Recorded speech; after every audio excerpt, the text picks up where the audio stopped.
O momento da queda na escuridão, a espera por socorro pendurado numa árvore, o resgate dramático. O radialista Rafael Renzel, um dos sobreviventes da tragédia com o avião da Chapecoense, contou ao repórter José Roberto Burnier por telefone o que aconteceu naquela noite.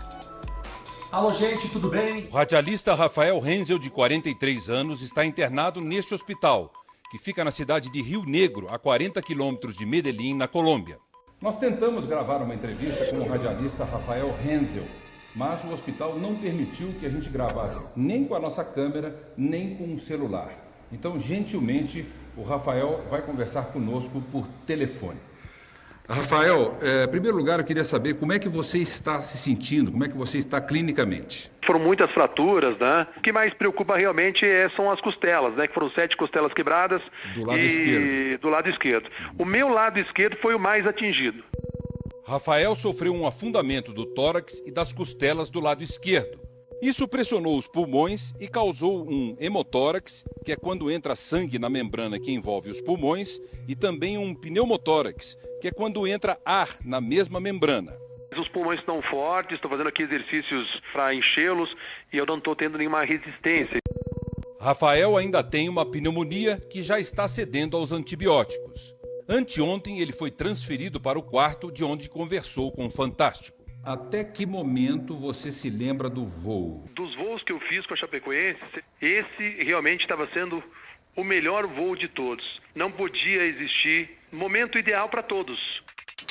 Naquele dia 28 de novembro, a equipe da Chapecoense voava para a Colômbia para disputar o primeiro jogo da final da Copa Sul-Americana contra o Atlético Nacional de Medellín. Foi a viagem com maior interação, né? Conversando com a imprensa, jogadores, comissão técnica e jogadores mais na parte do meio para frente do avião, e imprensa mais para a parte do meio para trás.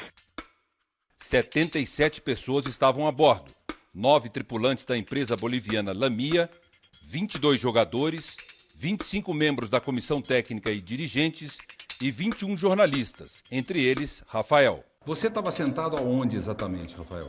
Eu estava à direita, no penúltimo banco, no banco do meio. Nas poltronas ao lado estavam o jornalista Renan Anholim, repórter da Rádio Oeste Capital de Chapecó, a mesma rádio que Rafael trabalha, e o cinegrafista da RBS TV, Djalma Araújo Neto. Toda vez que perguntávamos quanto tempo faltava, sempre respondiam os comissários que faltava 10 minutos, mais 10 minutos, mais 10 minutos, e de repente simplesmente desligaram as luzes do avião. Desligaram os motores e aí todo mundo voltou para o seu assento e colocou o cinto de segurança. A hora que isso aconteceu, causou um certo temor, mas ninguém imaginaria que a gente bateria naquele morro. Nem um segundo alguém da cabine ou um comissário disse: coloquem os cintos de segurança porque há um risco disso ou daquilo. Não avisaram nada aos passageiros? Nada, absolutamente nada. Nós ficamos voando sem saber absolutamente nada do que iria acontecer. Você chegou a reparar que os comissários, eles se prepararam para o pouso, eles sentaram, botaram os cintos, etc., ou você não chegou a reparar isso? Eu reparei, porque 2 dos sobreviventes estavam atrás de mim, né, dos bolivianos. Eram a comissária de bordo, Ximena Soares, e o técnico de voo, Erwin Tumiri. Eu reparei que houve uma aflição muito grande por parte da comissária que sobreviveu. Ela foi para o lugar dela, ela colocou o cinto de segurança, e quando ela ficou muito aflita, daí realmente a aflição tomou conta. Mas não lembro de ter havido gritaria, não lembro de ter pânico no avião. Um silêncio, assim, estarrecedor. A gente não sabia o que estava acontecendo, até que veio o choque, né? A poucos minutos do pouso no aeroporto de Medellín, o avião se chocou com a montanha, de barriga.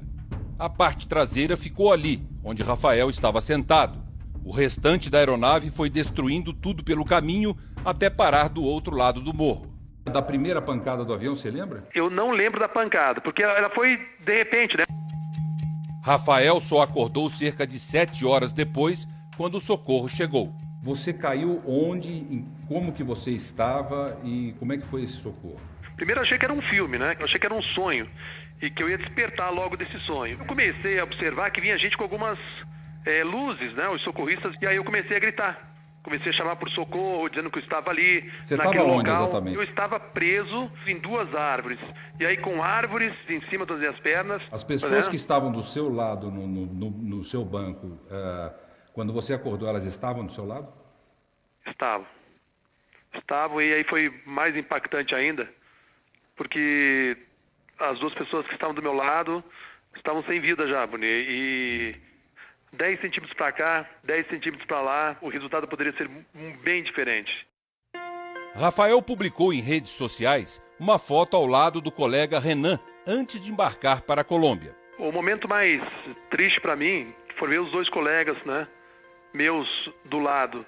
Chamei pelos 2 e lamentei muito ali, mas eu tive que buscar forças, apesar de estar com 7 costelas quebradas. Não foi fácil, não foi nada fácil mesmo. E chovia, 12 graus de temperatura. Foi muito íngreme a subida, não tinha trilha de onde a gente estava. Os socorristas foram fortes. Você chegou a ver imagens dos destroços do avião? Eu vi sim. E você imagina como que você saiu dali vivo? Não. Eu imagino 2 coisas. Primeiro, que houve um milagre. E o segundo foi de eu ter despertado no segundo em que os socorristas estavam passando. Você foi um dos últimos a ser socorrido? Eu fui o penúltimo. Depois de mim, só o Neto mais tarde ainda. Além de Rafael e dos tripulantes bolivianos, 3 jogadores da Chapecoense sobreviveram ao acidente. Eles estão se recuperando no mesmo hospital que Rafael. O zagueiro Neto, o lateral Alan Ruschel e o goleiro Jackson Follman. Em que momento que você se deu conta de que praticamente quase todos tinham morrido dentro do avião? Eu acho que foi no 3º dia que eu fiquei sabendo mesmo e lamentando terrivelmente uma tragédia para uma cidade de 220 mil habitantes. Rafael diz esperar uma apuração rigorosa sobre as causas da tragédia. Segundo as autoridades colombianas, o avião da Lamia caiu porque não voou com a quantidade necessária de combustível. O que eu fico mais impressionado é que as pessoas morreram não por uma falha mecânica, não, as pessoas morreram por uma falta de discernimento de um sujeito que de repente por uma economia boba, então isso é revoltante.